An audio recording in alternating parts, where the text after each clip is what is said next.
Hey guys, Jonah here, back with another beer review, and yeah, this one is not linked to any of the other ones. It's not linked in like a duo or trio or quadruple. Not beer, but sometimes I've been trying to group things together. And this one is a bit unique. I found it the other day.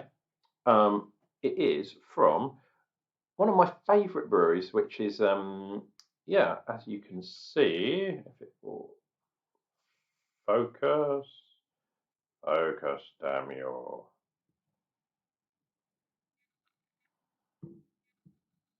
There we go. Darkstar Brewing, and this one is called Solar Eclipse. It's a black IPA, and I don't know if you can see that little star thing.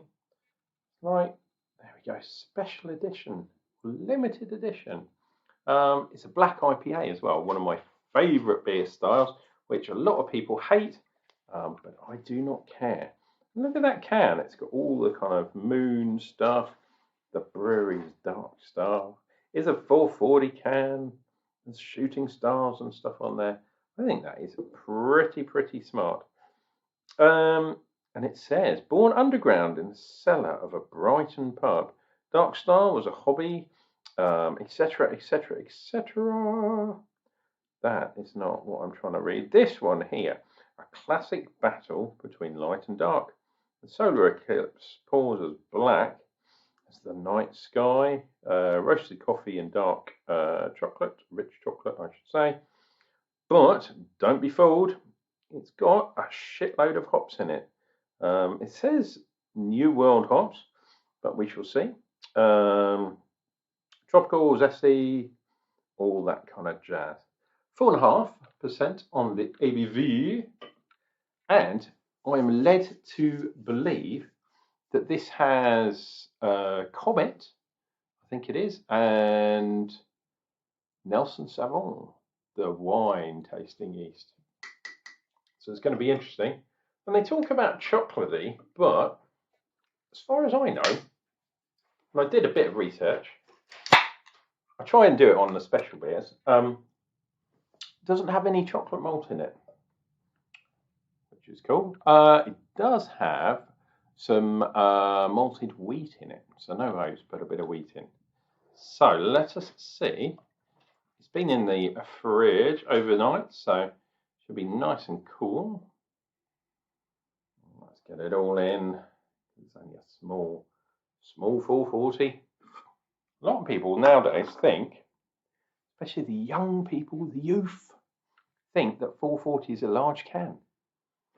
No, it really is not.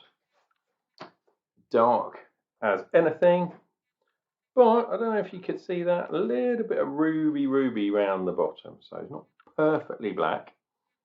Headwise, ooh, half a finger, just off white,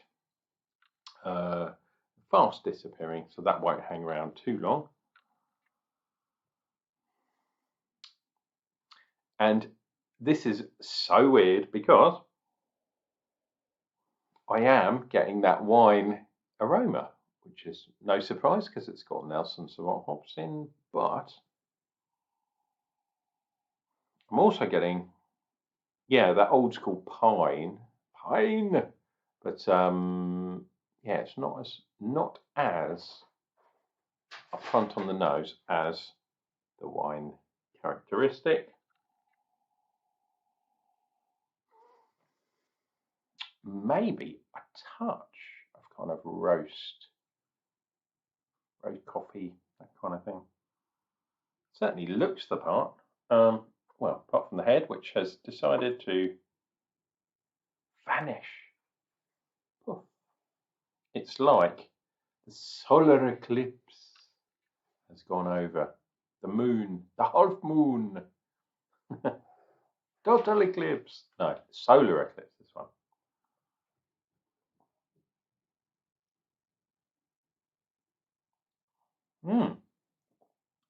Quite fizzy, quite carbonated, even though there's no head, which is weird. Yeah, quite smooth, roasty. there is a hint. Yeah, it said a bit of coffee and chocolate, and that's exactly what I'm getting. I'm trying to pick out. This is weird because there doesn't seem to be that wine thing that I'm definitely getting on the nose. It's not in the mouthfeel.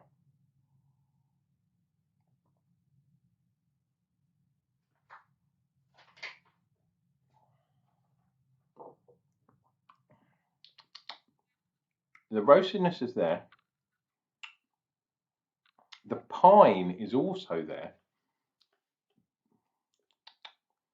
But yeah, that wine kind of thing, maybe because of the dark malts, has totally gone. So it's weird. It's on the nose, but not in the mouth, which is kind of weird. But maybe I shouldn't be too surprised because this is a really dark beer, and dark malts pack a lot of astringency. It kind of takes away from the flavour. Wow, for a beer that doesn't have any head, wow, that's very carbonated. I think and it's been in the fridge, which maybe that's why. I know if you put stuff in the fridge, the carbon dioxide kind of soaks into the beer. So I'm trying to get it out. There we go. That's some head for you. So weird though. That aroma is like so mellow and like lychee and all sorts. And grape, maybe gooseberry, that type of thing.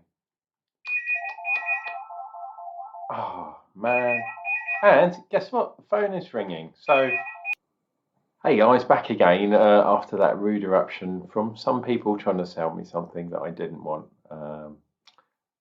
It's just ridiculous. Anyway, hopefully that has given this beer a bit of time to degas,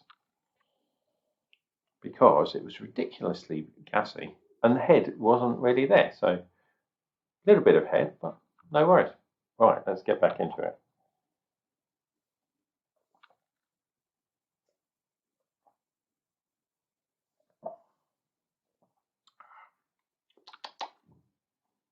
Okay, so now that it's kind of warmed up a little, I'm still getting the astringency because it's a dark beer, but I am getting a little bit of that wine kind of characteristic. But it's so weird having a dark beer that has subtle kind of wine flavours.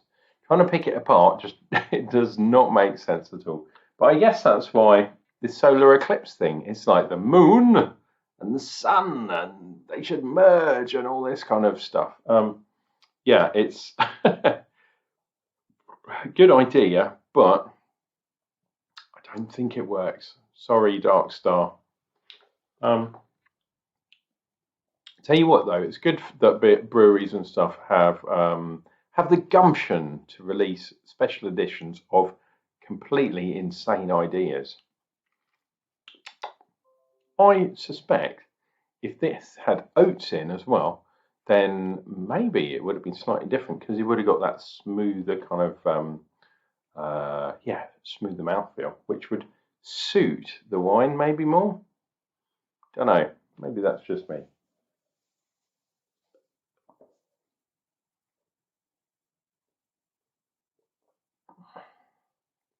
Ooh. Don't get me wrong.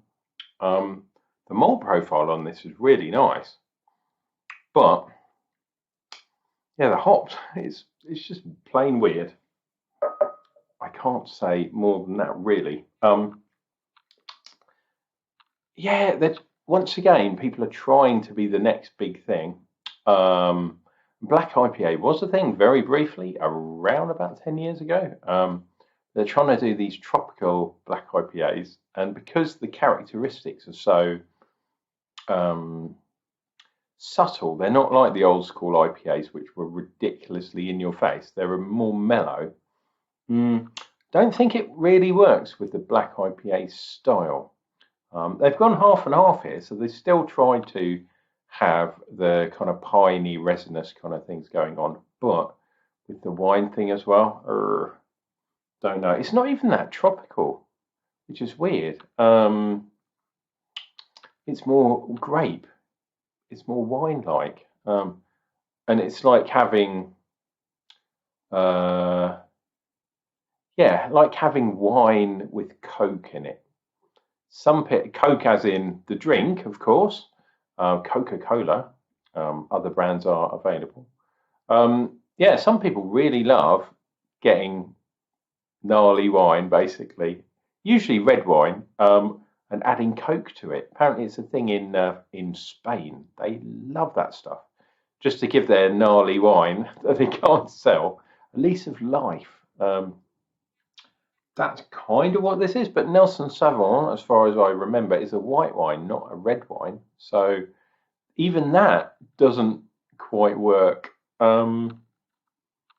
Yeah, perhaps with some of those hops that gives that sort of red fruit kind of thing. So you've got red fruit, you've got wine, you've got darkness, chocolate, coffee. Maybe slightly better, but yeah, for me, this one hasn't worked at all. Anyway, before the phone rings once again, because I'm sure they'll phone back, because that's what they do. They drive you insane. This has been Unclejona, drinking beers like this, so you don't have to, unless you really want to, of course. If you're new to the channel, please click like and subscribe down below. Liking is the thing I'm harping on about, because I don't get a huge amount of likes and it makes me sad. Oh. No, yeah, if you know much about YouTube, you know that YouTube likes people liking your videos. So please don't even think about it. Automatically just click down below. Don't worry if you don't actually like it. No, I'm sure you did anyway. But yeah, it really helps me out. So please do that. And yeah, we'll be back for more beer reviews and hopefully not more phone calls. Cheers and beers, guys.